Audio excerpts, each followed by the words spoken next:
Χαίρετε, τα ναητικά νέα είναι εδώ για τη δική σας ενημέρωση.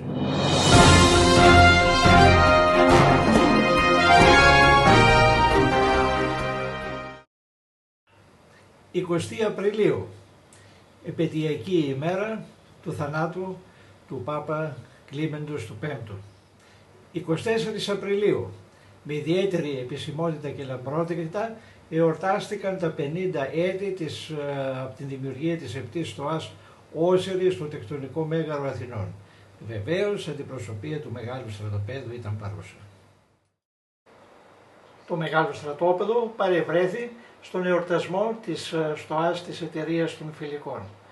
Αποδεχόμενοι την ευγενική πρόσκληση, τα μέλη του Μεγάλου Στρατοπέδου προσήλθαν στη λαμπρή αυτή τελετή, η οποία πραγματικά συνεκίνησε.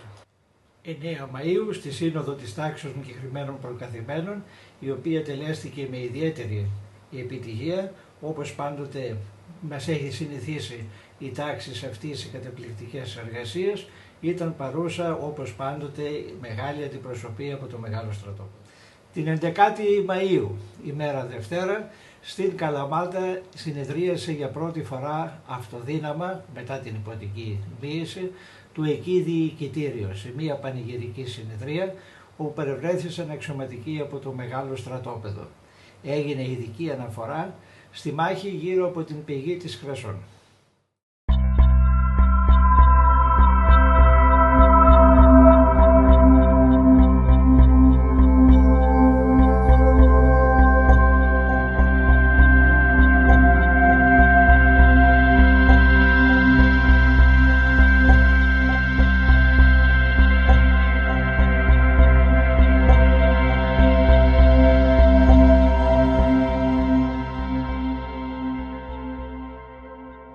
Η σεπτή στοά Πίστης Ανατολής Πειραιώς τέλεσε τεκτονικό μνημόσυνο,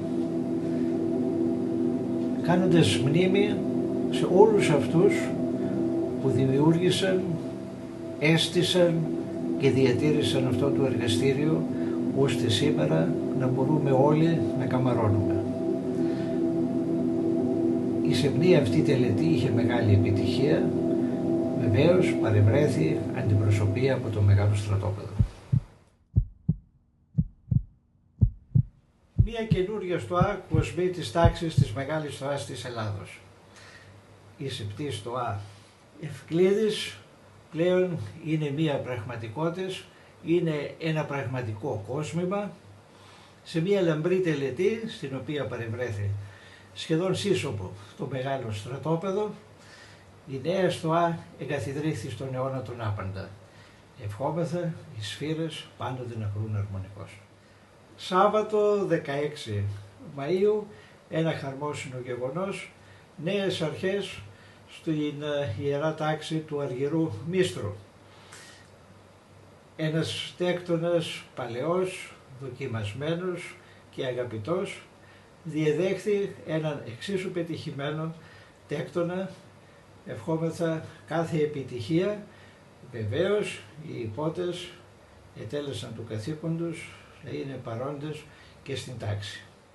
Το μήνα Μάιο, το Μεγάλο Διοικητήριο Πειραιώς, το οποίο πραγματικά λαμπρύνει τις εποτικές τάξεις, είχε μία καταπληκτική σειρά εργασιών με αποκορύφωμα εργασίες όλων των διοικητηρίων στο ναητικό άσυλο της Ελευσίνας, από όπου και τις επόμενες στιγμιότυπα.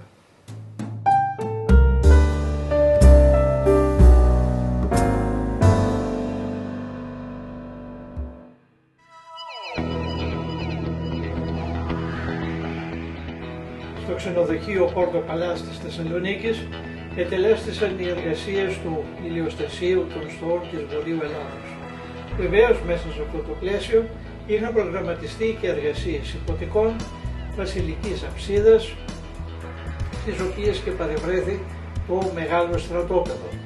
Η αρχή των εκδηλώσεων έγινε με ομιλία τόσο του μεγάλου διδασκάλου όσο και ενδόξων αδελφών σε μια κατάμεστη αίθουσα από διαφόρους Θεσσαλονικής, οι οποίοι ήρθαν να παρακολουθήσουν τα τεκτονικά δρόμενα.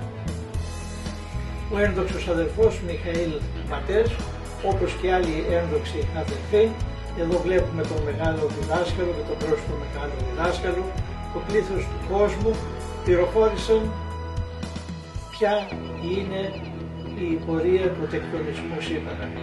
Μέσα σε αυτό το πλαίσιο υπήρχε σύνοδος των κοσμητόρων, σεβασμίων και επιθεωρητών της Μεγάλης Στοάς της Ελλάδος από όπου και στιγμιότυπα.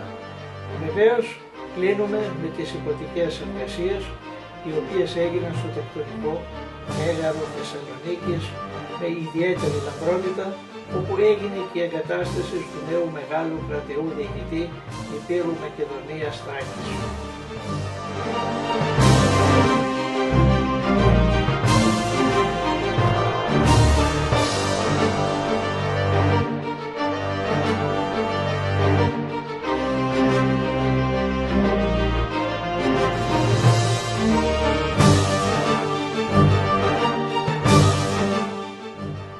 Στα πλαίσια των παραπάνω εκδηλώσεων ανακηρύχθη το Τεκτονικό Ίδρυμα Ελλάδας μεταξύ των μεγάλων ευεργετών του Συλλόγου Αυτισμός Ελπίδα.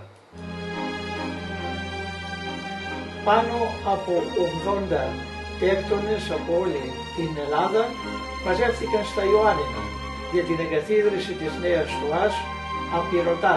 Στην Ανατολή Ιωαννίνων λοιπόν έχουμε μια νέα Στοά. Ο μεγάλος στρατόπεδο με τους αξιωματικούς του ήταν εκεί και αμέσως μετά εικονίζεται και ο αδελφός Ευάσβιος της Νέας Στοάς. Μετά τα αυτά οι ένδοξοι αδελφοί συνέχισαν εργασίες στην πόλη των Πατρών, όπου επισκέφθηκαν και το εκεί θέατρο. Το διοικητήριο Άγιος Βερνάρδος του μεγάλου διοικητηρίου της Ρόδου είχε πολύ πετυχημένες εργασίες στην Ελευσίνα, όπου μετέπειτα συνέχισε με δείπνο στο κηλικείο, το οποίο βρίσκεται στο roof garden του κτηρίου.